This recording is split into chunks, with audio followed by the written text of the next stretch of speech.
Mr. Knowledge. Before you go, do you see the maintenance costs coming down by the implementation of these? Well, the idea is we hope that the maintenance costs will come down. And so, like we said, we're starting it as a pilot project.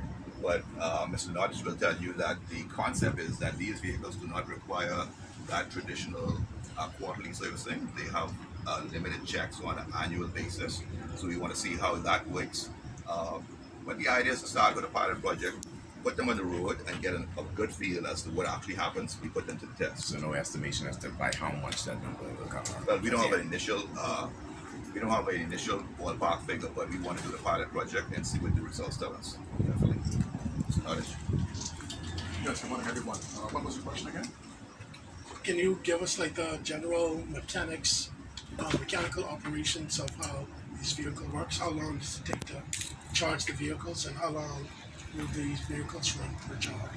The general rudimentary, for public knowledge. In terms of the operation of the vehicle, all right, the transmission, and of course the motor is electric, all right. Electric motor drives the transmission, all right, and that's as far as the electric side goes, all right. For the rest of the vehicle, it's just a normal car. So you still have tires, you still have wipers, you still have a radio, you still have a condenser. That's not. In terms of charging, at 0% to 100% takes 4 hours. And how long can the vehicle operate on full charge? A day, a couple of days? We're looking at 245 miles, drive miles. All right, so that depends on the driving habit, the driving style. So you're 245 miles at 100% charge rate. So you could drive Nassau a couple of days. Again? You could drive Nassau a couple of days. Well, for the average one-on-one drive, a couple of days. When you look at the application with water and sewage, we are very mobile and we move constantly. So you might find that we may have to charge once a day. So how many vehicles do you anticipate you guys needing to meet the needs, to meet those needs? Yeah. Presently, we have a fleet of approximately 180 vehicles, about 115 here in New Providence and about 65 in the Family Islands.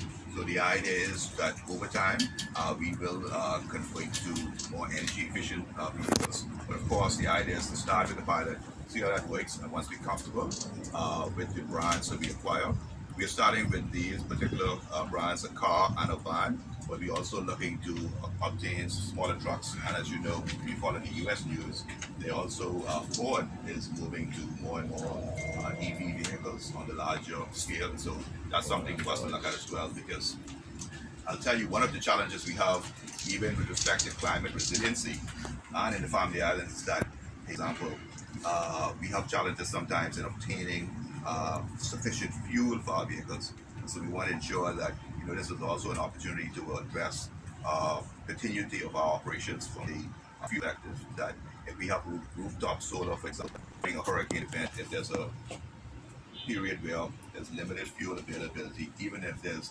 limited electrical supply, if we have solar, we can utilize that power our vehicles and address our customer needs. Now, there's been quite a bit of talk about Family Islands here today. I know you mentioned earlier in the month that works are going to begin in Eleuthera to try to help with the water problem toward the end of the month. And now that we're toward the end of the month, are there any updates on that? Sure. We are making a push with respect to some of the water supply challenges. Just this Monday, we commenced construction of two in the statement that we were shared. We indicated that we had two what we call multi-tanks. These are bladder tanks. With one being installed at the naval base at Central Eleuthera, and the second one being installed at the Bogue in North Eleuthera. The construction of those started on Monday, and that's expected to last for another 2 weeks. Once those are constructed, pipe work has to be put in place, and then hopefully those tanks will be commissioned in due course to increase the storage capacity. Also, we are working very closely with the desalination contractor to increase the production capacity, because the demand is so high that essentially the supply and the demand are just about the same.